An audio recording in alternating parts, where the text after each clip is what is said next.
Hello, my lovely audience. Welcome to another video. So, yeah, it's like 12 at night right now, but I was hit with like a sudden burst of inspiration, and I had to do this what if.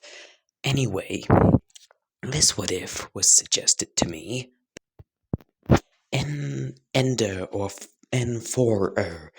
in case you're wondering why I'm giving them a shout out, it's because, well, they specifically asked for a shout out.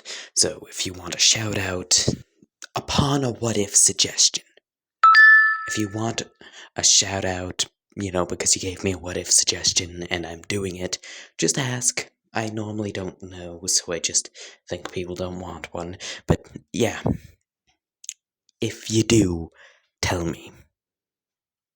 Also, I know I said I'm doing the spring trap what if after the darkness devil what if.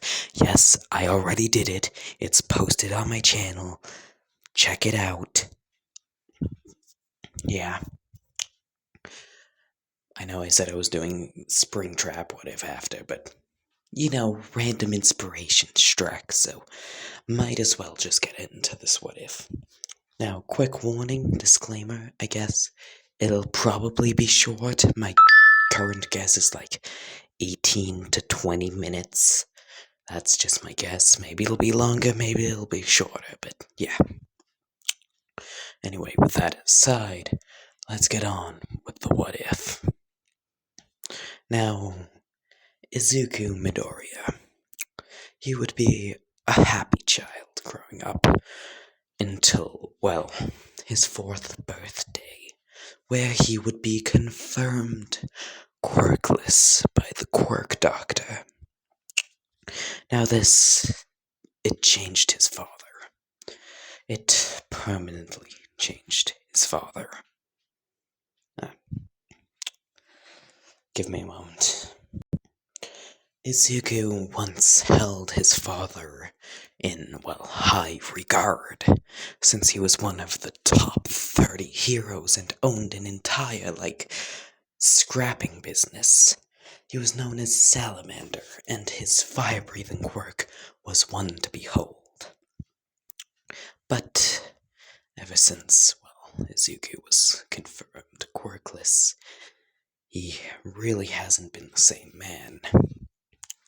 Now, Hasashi, whilst yes, his quirk was fire-breathing, he also had, an incredible body. It wasn't a quirk, just natural-born strength. Give me a moment. Now, this man could hit. He could hit on the same level as Mike Tyson. And, you know where I'm going with this? But you actually do not. Because instead of Izuku receiving the 100% of the time, he actually got them 50% of the time. The other 50% is his mother. Yay! Equality! That was a joke. That was dark humor. That was a joke, okay? Okay. But yes, Inko does get the same treatment as Izuku. Because, and I quote, Hasashi states, "You disgusting whore, you cheated, didn't you?" That was, what Hasashi said upon learning about Izuku being quirkless. He also said, "Yeah, you cheated on me with a quirkless, didn't you? Which is why our son is now one of those monsters, one of those worthless scraps one of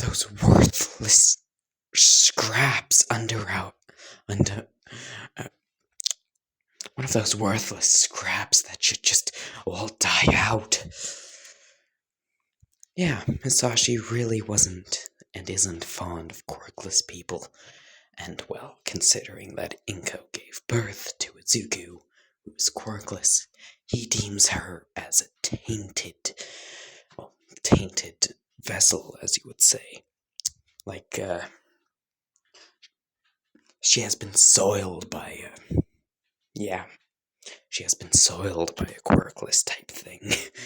So, yes, this, with, well, the abuse he receives from Katsuki and, well, his goons, Izuku wouldn't be okay. There are two things that, well, keep him going. That being All Might and, well, him talking about true heroes and justice, and his mother. Now, yeah. And, well, Izuku wants to become a hero not only to save people, but to also get his mother out of the shithole situation. Because she can't really leave Hisashi. Because if she does, she'll end up on the street, unable to get a job.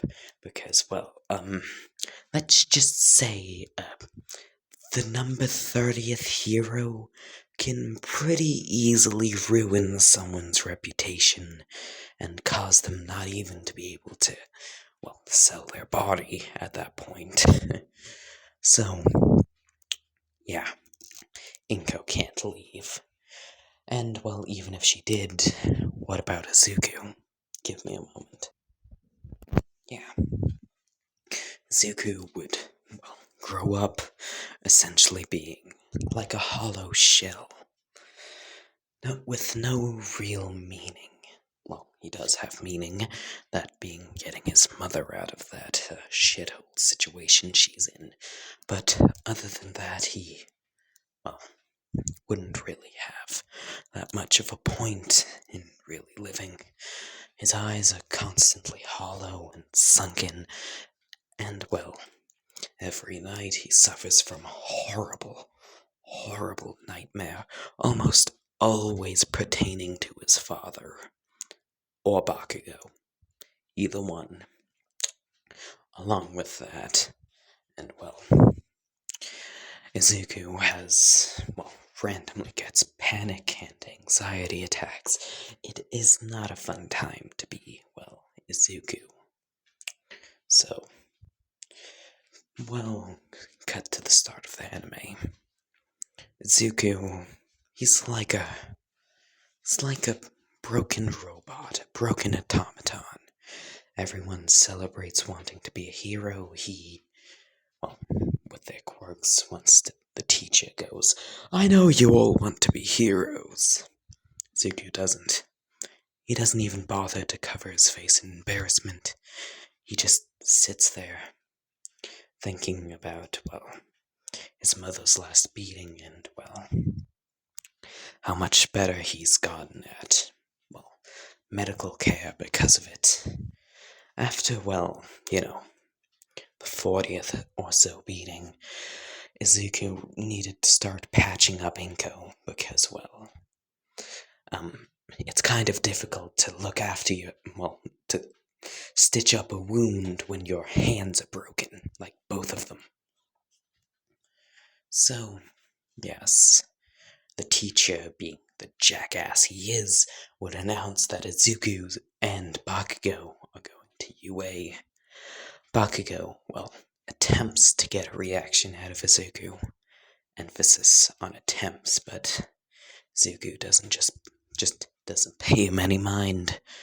Even when Bakugo blows up, well, his face, well, slaps him with an explosion, blowing up his face, but not really causing anything more than a couple of burns. Well, Bakugo would do that, and even then Izuku wouldn't react. Bakugo would even throw his notebook out the window. Izuku wouldn't react. Izuku's learned that if he doesn't give Bakugo a reaction, he'll just leave him alone. Which Bakugo does. Anyway, so yeah. Time skip at the end of the day. Bakugo tells Deku to take a swan dive off the roof. He still doesn't give Bakugo a reaction. He doesn't want to give Bakugo the satisfaction of a reaction from him. And like that, Bakugo leaves. Anyway, Izuku would take the bridge route to get home, wanting to get home to see his mother as soon as possible, check up on her, maybe patch up a few wounds in case her hands were broken. Along with that, he wants to get home quicker, so, well, just in case Hisashi's there. If Izuku's home, and, well, Hisashi's home, it cuts, well, Inko's odds of getting beat in half, because, well, Hisashi might want to vent his anger on Izuku. Give me a moment.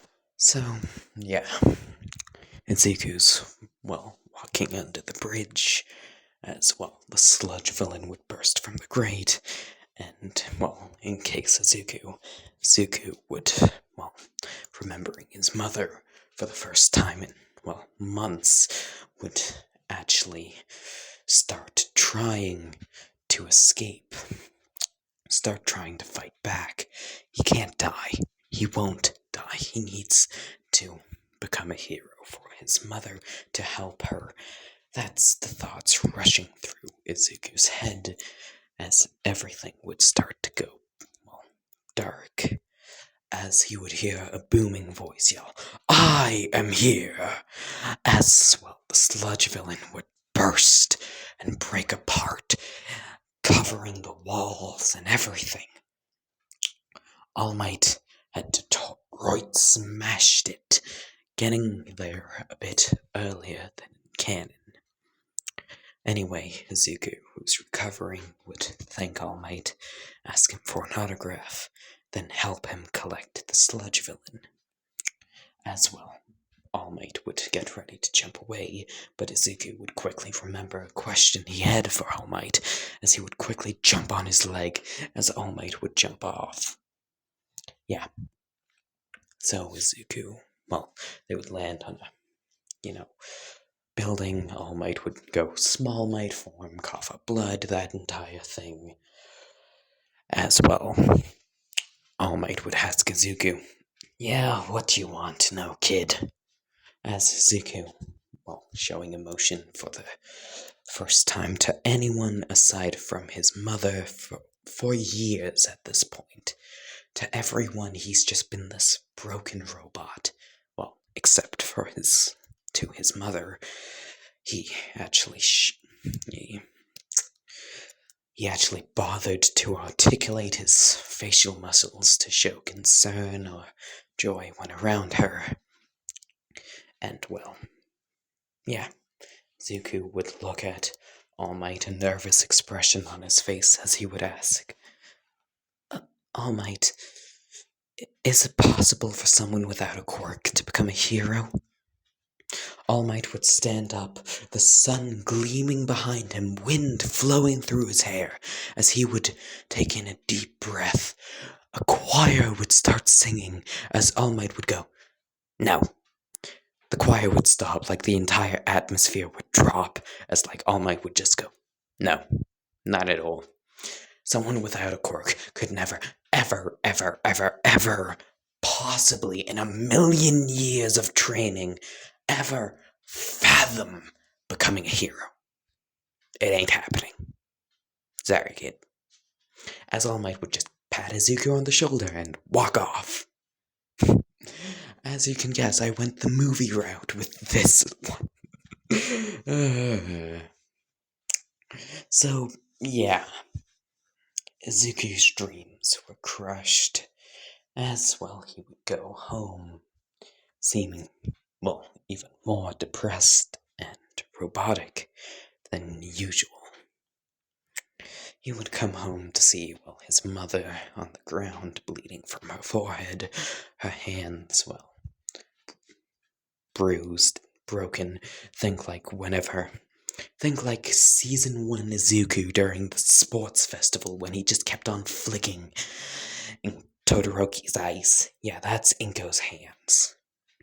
And, well, Izuku would see Hisashi smoking a cigarette, standing above his mother.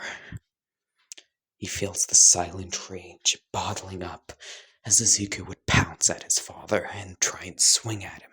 Hisashi would easily weave and hit Izuku on the face.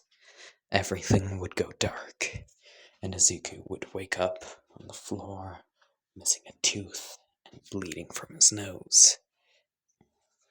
So, yeah, before we continue with our what if, there has been a recent, change in the what ifs, well, the order of what ifs I'm gonna be doing.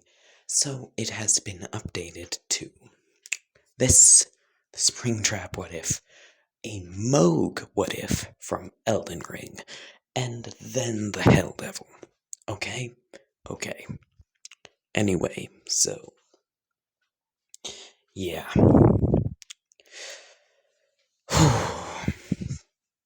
Izuku would wake up on the floor bleeding from, his mouth and, missing a tooth. Said tooth is laying on the floor across from him. Here's a fun fact for you.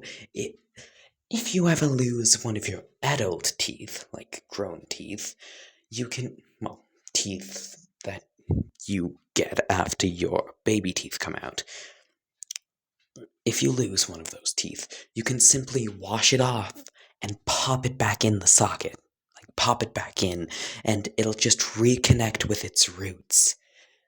So, yeah. Little piece of Melita fun fact for you. So, Izuku would do that, put back in his tooth, as he would check up on his mother. And, he would bandage her injuries and carry her to bed. She had passed out. Now, here's a fun fact for you. Izuku, Inko is skinny in this what if. She did not put on weight, mainly because her beatings from Hisashi would get even worse if her appearance went down. Like, that's her only saving grace, her outer appearance. That's horrible. So, yeah. Anyway, yeah.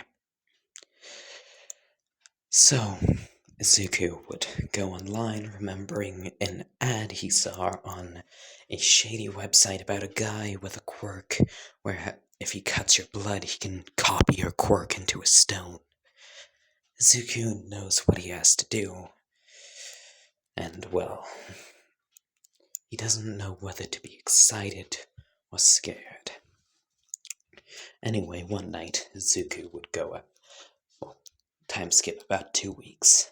Izuku would be out in the street, walking down a shady alley as a guy wearing sunglasses and a mask and a hoodie. Izuku's wearing a saw mask. This guy would go,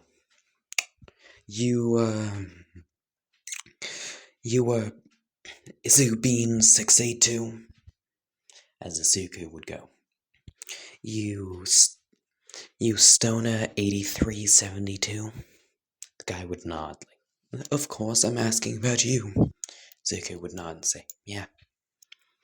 So, the guy would then ask, okay, what do you want me to do? Like, whose quirk do you want to copy? Do you want me to copy? Zuko would say, actually, I want to see if you can copy your own quirk. Wait, what? Copy my own quirk? That would be bad for business, you know. As Zuko would smirk under his mask and say, yeah, but have you ever tried to? The guy would tilt his head confused as he would go, no. I don't think it would even work, so why would I try? Zuko would just snap his fingers as he would go, see? Like, if it doesn't work, it doesn't work, and you just cut your hand a bit. But if it works, you've got a new item on the market to be selling for, a lot of cash. To be selling for, a top 30 pro hero salary type of cash, you dig? The guy would put a finger on his chin as he would go, you know what? Yeah, I'll take you up on your offer. As he would cut his hand, and, a yellow glow would emit as his blood would clump together and form a yellow stone as the guy would go, rock on, this is awesome! As Izuku would quickly pounce at him and slash his throat open. Izuku's, physical speed, reflexes, and just in general killer instinct are much higher than canon because, of his father, Izuku, having his hatred to his father. Always, whenever he saw him, whenever he saw his mother in a, beaten state, would always try and swing at Hisashi, try and grab him, try and fight him, try and kill him. But, he always failed. But as time went on, Izuku became, a more skilled fighter, more endurant to pain, just stronger in general. So, Izuku would slash open the man's throat, and, he would bleed out on the ground. As Izuku would take the stone and say to himself quietly, "The journey of a hero is one filled with bloodshed. The world doesn't realize this, but a true hero needs to make sacrifices," he would say as he would turn around and walk out of the alley, leaving the man's corpse. Remember how I said, Hisashi owned a well-known scrapyard? Well, that comes into play now. Izuku would, use said scrapyard, and, a lot of the tools in there he would sneak in to make a glove or a gauntlet, as you would call it, as he would make a gauntlet, as, Izuku would, good grief, brain dyslexia stopped. Give me a moment. Izuku, armed with his gauntlet, would start killing people, specifically heroes. He would start killing just random people. He would become a pretty notorious, serial killer within a month, because within that time he would have killed over 100 people. Something about Izuku is, he doesn't have fingerprints, because Hisashi had burned his hands so many times that, he just lost his fingerprints. That plus the fact that, he sneaks up on his prey and stabs them through the throat from behind, makes him a pretty dangerous adversary. He would then, pretty consistently take whatever cash the person had in their wallet and use his quirk to, make a stone from their blood. The amount of stones that Izuku had begun gathering were getting problematic. He couldn't wear them all on his gauntlet, so Izuku would hire a guy with a merging quirk, where he can take any two quirk-based items or quirk-related items. Think like fire-resistant spider silk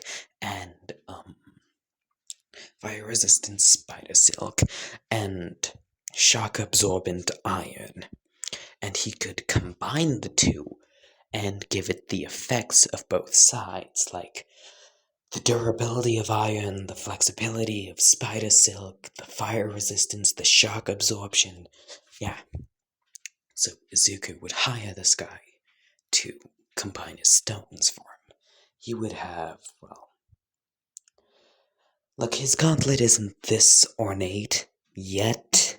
If I do a part 2 and if I make this into a series, it would eventually become this ornate.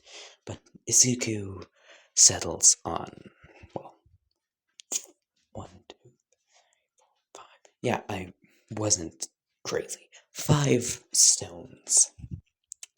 Each one the first of their color type thing. Like, for example, the yellow one, which is the soul stone, is the one he uses to make all the other stones. He just kind of color coordinates the quirks based off of, color coordinates them, like yellow stones get mixed with the soul stone, etc., etc. So, yes, Izuku, well, with the sudden influx of money he was getting, had, well, started to pay for his mother's medical treatment, because we sure as hell know that Asashi wasn't. Anyway, so, yeah. And, well, Izuku would just make up the excuse of her just having a few gang debts, because, well, who's gonna believe him if he said Hisashi Midoriya, the number 30th hero, was abusing her wife and child? No one would believe him, so he doesn't even try to convince them. He just wants his mother to get better, and he's more than willing to take a few extra beatings for that. Anyway, I'm ending this off here. Goodbye, my lovely, lovely audience. I probably could still go on, but it's like 1 in the morning right now in my country, and my mouth is getting very dry. So, goodbye. I hope you enjoyed. I hope to see you next time. 25 likes for a part 2, and like 50 likes if you want this to become a series. Or you could just consistently get 25 likes on every video. But yeah, goodbye, my lovely, lovely audience. I hope you enjoyed, and hope to see you next time. Bye bye.